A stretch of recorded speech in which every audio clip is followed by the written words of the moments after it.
দামোদর নদে জল ঢুকে প্লাবিত কাঁকসার শিলামপুর। দুর্গাপুর ব্যারাজে জল ছাড়ার ফলে প্লাবিত একাধিক গ্রাম নিরাপদ জায়গায় সরিয়ে নিয়ে যাওয়া হচ্ছে সেখানকার বন্যা দুর্গত মানুষদের। আপনারা দেখতে পাচ্ছেন সেই ছবি। দুর্গাপুর ব্যারেজ থেকে জল ছাড়া হয়েছে এবং যে কারণে পার্শ্ববর্তী যে গ্রামগুলি রয়েছে সেগুলি বন্যা পরিস্থিতি তৈরি হয়েছে।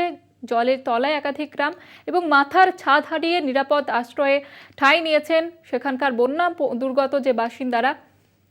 প্রশাসনের তরফ থেকে তাদেরকে নিরাপদ জায়গায় সরিয়ে নেওয়া হয়েছে গ্রামবাসীদের। দুর্গাপুর ব্যারেজে জল ছাড়ার ফলে একাধিক গ্রাম জলমগ্ন পরিস্থিতি। আমাদের সঙ্গে রয়েছেন প্রতিনিধি সুজিত ভট্টাচার্য। সুজিত, এই মুহূর্তে কি পরিস্থিতি?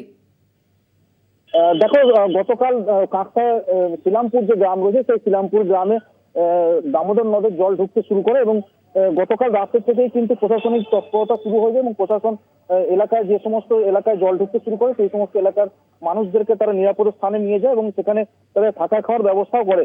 এবং সকাল থেকে কিন্তু প্রশাসনের প্রতিনিধি দলরা তারা আসে, তারা গোটা এলাকা পরিদর্শন করে এবং এনডিআরএফ এর একটি দলও আছে এবং তার সাথে সোনামুখী থানার পুলিশ আধিকারিকরাও তারা আছেন এবং গোটা এলাকা তারা খতিয়ে দেখেন এবং কোথাও কেউ এখনো পর্যন্ত জলমগ্ন আছে কিনা সেটাও তারা খতিয়ে দেখেন এবং কেউ যদি জলের মধ্যে আটকে পড়ে থাকে তাদের উদ্ধার করার চেষ্টা চালায় এবং গোটা এলাকা তারা সকাল থেকে নজরদারিতে রাখে।